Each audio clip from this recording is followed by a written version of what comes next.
Bonjour à tous, alors on va corriger aujourd'hui la petite fiche méthode sur nombre dérivé, méthode et exercice.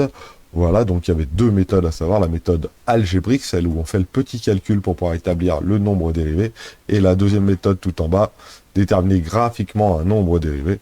Donc il y a la première petite méthode, elle est là, hein, avec l'exemple qui va bien, les conseils et la méthode. Sur la droite, on va y revenir, et la deuxième méthode, elle est là, hein, comment on fait avec les petits conseils et les méthodes sur la droite. Voilà.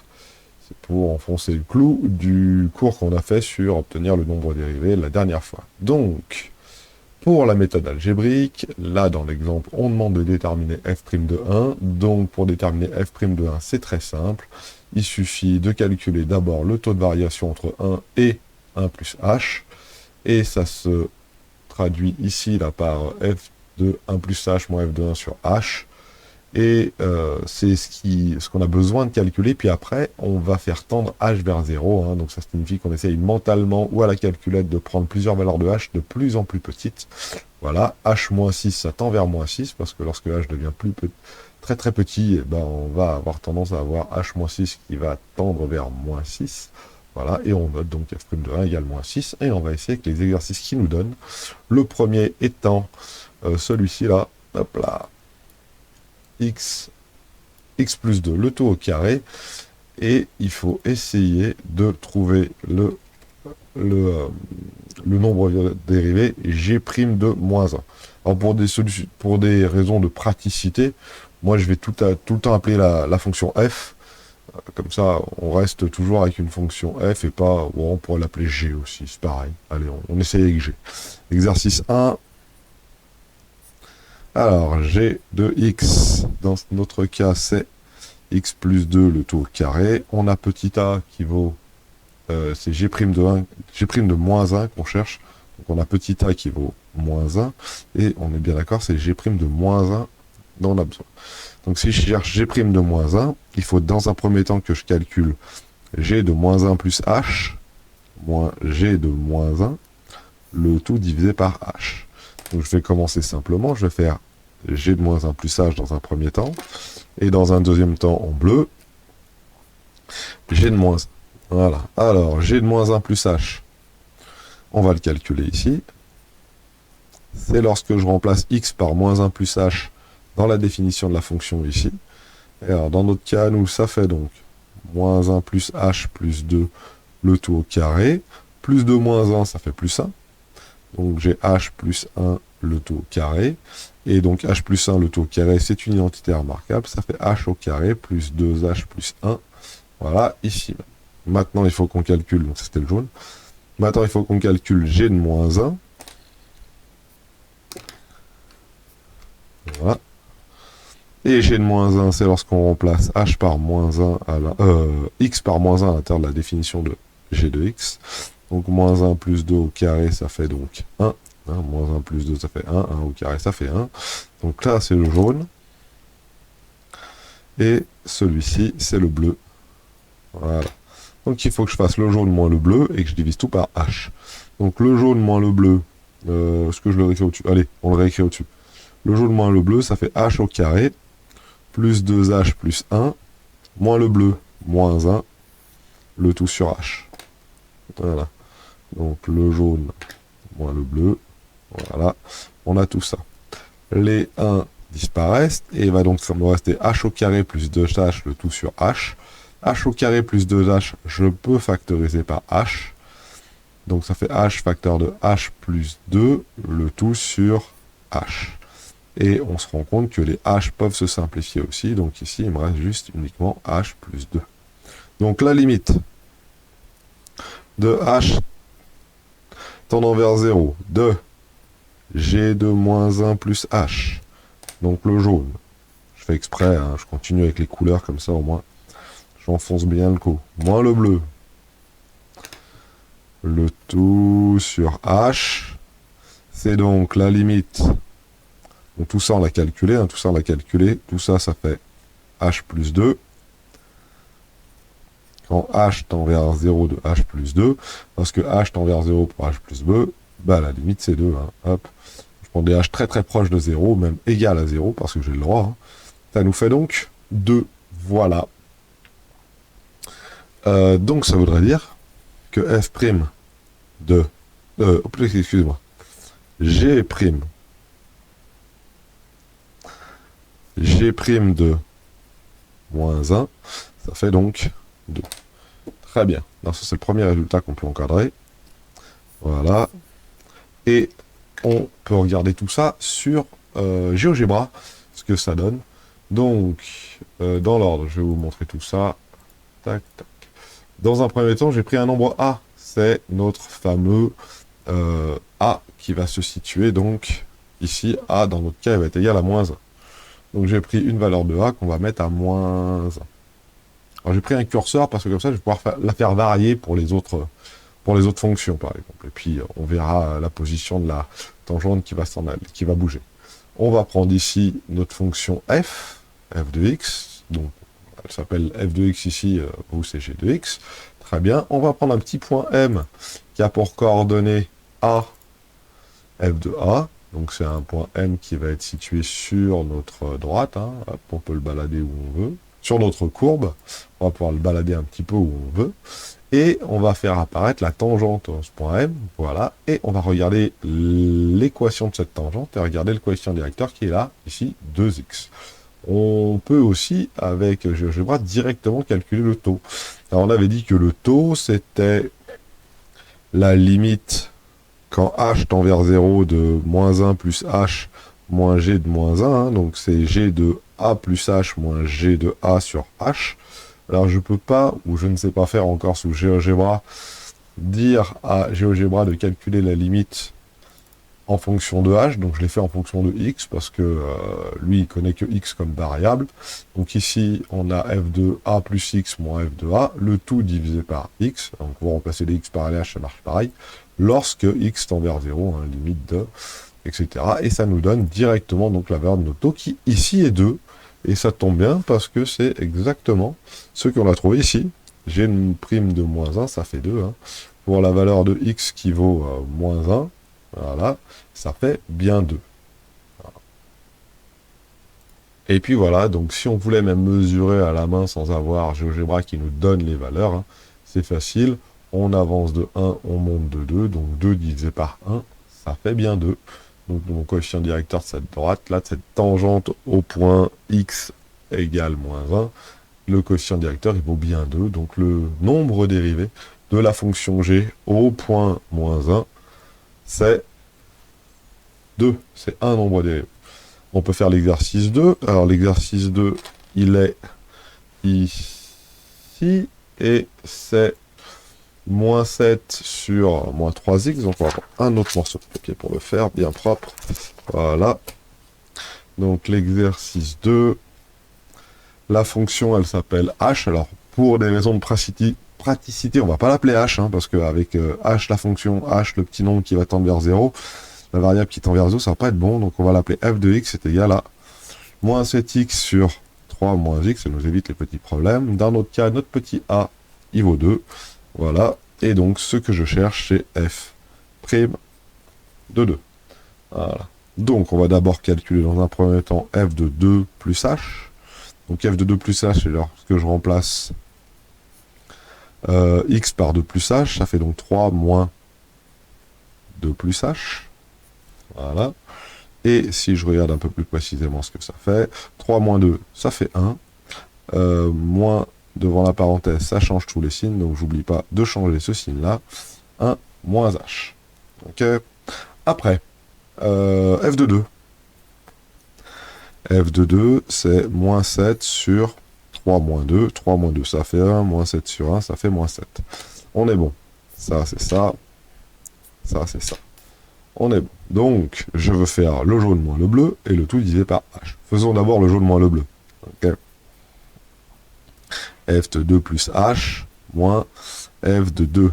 Donc ça nous fait moins 7 sur 1 moins h.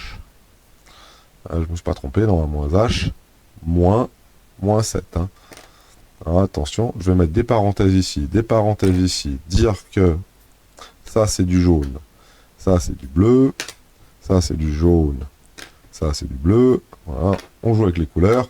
Moins plus moins, ça fait plus. Donc ça me fait donc moins 7 sur 1 moins h, plus 7. Donc maintenant, il faudrait mettre tout ça au même dénominateur pour pouvoir additionner ou simplifier cette petite fraction. Et pour ça, regardez bien, je vais multiplier par 1 moins h. En effet, le même dénominateur commun, ça va être 1 moins h en bas, 1 moins h en haut. Okay. Donc il va me rester pour un dénominateur commun qui s'appelle 1 moins h. Okay. Et en haut, il va me rester ici un moins 7 et ici un plus 7 facteur de 1 moins h. Voilà. On développe, alors je mets mes petites flèches pour pas me tromper. Donc ça va me faire ici moins 7, celui-là il ne change pas, plus 7 fois 1, ce qui fait 7, plus 7 fois moins h, donc moins 7h. Et le tout divisé par 1 moins h. On se rend bien compte que le moins 7 et le plus 7, ils s'en vont. Donc il me reste au total, jaune moins bleu, moins 7 sur h sur 1 moins h, on est d'accord. Et donc moi, je cherche f' de 2. f' de 2, c'est donc la limite, quand h tend vers 0, du jaune moins le bleu, le tout divisé par h, jaune moins bleu, le tout divisé par h.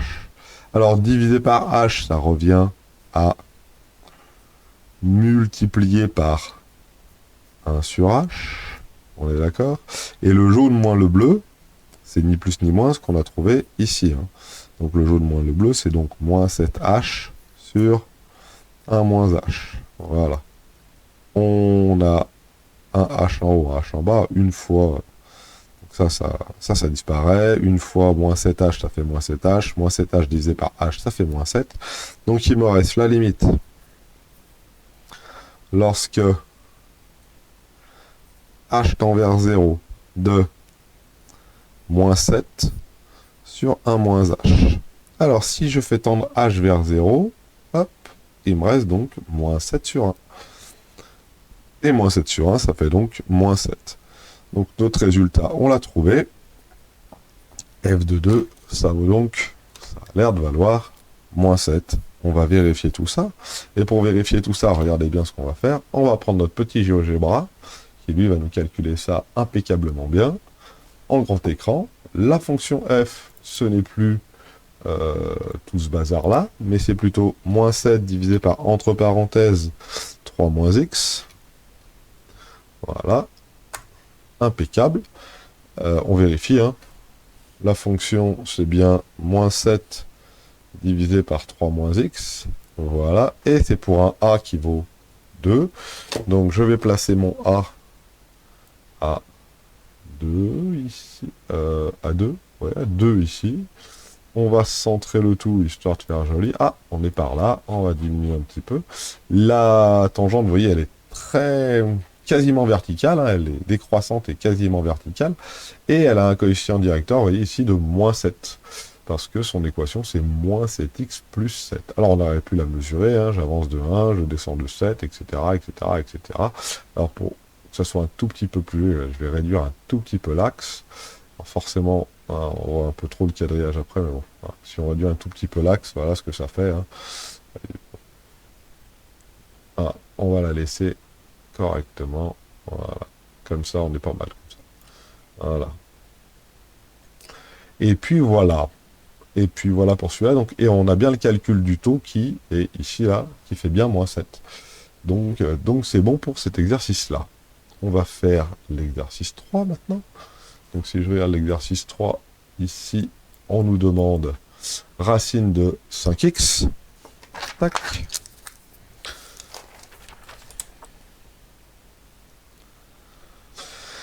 Exercice 3. Voilà. Crac. Est-ce que vous pensez que je peux avoir un tout petit peu plus de netteté? Voilà. Alors, f de x, ah, il s'appelle, voilà, il s'appelle f de x. F de x, c'est donc racine de 5x, et là on va être obligé d'utiliser ce qu'on appelle la quantité conjuguée. Donc avant d'écrire ça, je vais écrire a au carré moins b au carré qui est égal à a plus a moins b, facteur de a plus b. Voilà, je vais me le mettre dans un petit coin. Alors, attention, hein, la différence de 2 carrés, c'est a moins b, facteur de a plus b. Nous, on va surtout avoir a moins b, et puis en multipliant par a plus b sur a plus b, on va pouvoir avoir cette quantité-là, et puis les carrés vont nous faire, entre guillemets, disparaître les racines carrées. Ce qui va être très pratique pour nous, parce que les racines carrées, on n'aimerait pas se les trimballer tout le temps. Donc, on va calculer dans un premier temps le jaune. F de... Alors, c'est pour quelle valeur de... Nous, on cherche f' de 4. Ah, donc, on cherche f' de 4. On cherche f' de 4, voilà. Donc, c'est 4 plus h, f de 4 plus h. f de 4 plus h, c'est racine de 5 facteur de 4 plus h. Voilà. Donc, on va développer tout ça. Ça va faire racine de 20 plus 5h. On est bon. Ça, c'est le jaune. Le bleu, maintenant, c'est f de 4. f de 4, c'est le bleu. Donc, ça fait racine de 5 fois 4. Racine de 5 fois 4, ça fait racine de 20. Donc, on a un jaune et on a un petit bleu. Impeccable. Donc, maintenant, il faut faire la différence du jaune et du bleu et il faut tout diviser par h. Donc, on va faire f de 4 plus h moins f de 4, le tout divisé par h. Ça, c'est le taux de variation. f de 4 plus h, c'est f de 20 plus 5h. Alors, j'écris un tout petit peu plus petit parce qu'il va falloir que j'écrive des choses derrière. Moins f de 20, le tout divisé par h. Très bien. Et donc, vous voyez ici, on a la différence de deux choses, de ça là, de ça et de ça. Donc, voilà ce qui va se passer. Le rôle de A, ça va être ça. Qu'est-ce qui va jouer le rôle de B? Ça va être ça. Et il va falloir qu'on multiplie par A plus B. Donc, je vais multiplier en rouge. J'espère que ça va bien se voir. Par racine de 20 plus 5h plus racine de 20. Et si on a multiplié par au numérateur par racine de 20 plus 5h plus 20, et bien au dénominateur, il faut la même chose, hein, histoire de multiplier entre guillemets par 1. Voilà. J'ai bien le droit de multiplier en haut et en bas par la même quantité. Et là, vous voyez apparaître donc notre fameuse identité remarquable, a moins b fois a plus b. Donc a moins b fois a plus b, ça fait a au carré moins b au carré. Donc au dénominateur, alors je mets mon égal ici parce que ça va être un peu long. Au dénominateur, je vais avoir h facteur de racine de 20 plus 5h plus cette fois-ci, hein, c'est la quantité conjuguée, racine de 20. Et au numérateur, a carré moins b carré. Alors a carré, ça au carré, bah, c'est 20 plus 5h. Ça au carré, bah, c'est 20. Ça tombe bien. 20 moins 20, ça se simplifie. Et 5h, c'est 5h au numérateur et un h au dénominateur. Donc ça et ça va se simplifier. Donc mon taux de variation qui est ici, là, le taux de variation qui est là, c'est donc égal au final à, il reste un 5 en haut, donc 5 facteur de racine de 20 plus 5h plus racine de 20. Voilà. Donc maintenant, faisons tendre tout ça. La limite, alors j'aurais écrit exprès, hein, pour que ça me rentre dans la tête, la petite formule sur h. Donc tout ça, on vient de le calculer, ça vaut ça. Donc ça nous donne la limite quand h tend vers 0 de... Il n'y a pas moyen de faire plus... voilà. De 5 sur racine de 20 plus 5h plus racine de 20. Voilà. Si je fais tendre mon petit h vers 0, si je fais tendre mon petit h vers 0, regardez bien, tac, ça disparaît. Donc il me reste racine de 20 plus racine de 20. Et donc ça fait en tout 5 sur 2 racines de 20. Alors celui-là n'était pas évident, je vous l'accorde. Et ça, on avait dit que c'était donc le nombre dérivé au point d'abscisse 4. Hein. C'était écrit juste ici, f' de 4. Très bien, donc il faut vérifier maintenant si ce truc-là est vrai ou si on n'a pas dit de bêtises. Et pour ça, on va prendre un petit coup de GeoGebra. Là, allez, viens voir toi. Ici, notre fonction, on va la changer. Ce n'est plus moins racine de... c'est pas moins 7, blabla et tout ça. C'est square root de 5x. Alors, square root, SQRT, ça veut dire square root, carré, racine carrée en anglais. Et on a bien notre racine carrée qui apparaît. Notre valeur de x pour laquelle on voulait, c'était ici, hein, c'était 4. Donc on va mettre notre petit a à 4. Voilà. On va centrer tout ça pour y voir un tout petit peu plus clair, voyez-vous. Et on a un taux de 0,56 et un coefficient directeur ici de 0,56, donc c'est bien ce qu'on espérait. Sauf qu'on ne sait pas si ce 0,56 c'est égal ou non à notre fameux 5 sur 2 racine de 20. Alors, pour en être persuadé, ici, on va prendre déjà un tout petit peu plus de décimales, comme ça au moins on verra ce qu'il en est. Pourquoi tu m'en veux que 3? J'ai dit 4, 5. Allez, donne-moi en 5. Voilà, 5. Alors, on a 5 décimales. Et on va prendre notre petite calculatrice qui est donc ici, là, qui va apparaître là. Un coup de menu, un coup ici. On va faire 5 divisé par, entre parenthèses, 2 racine de 20. Et ça va nous faire, joie, 0, 5, 5, 9, 0, 1, 6, 9, etc.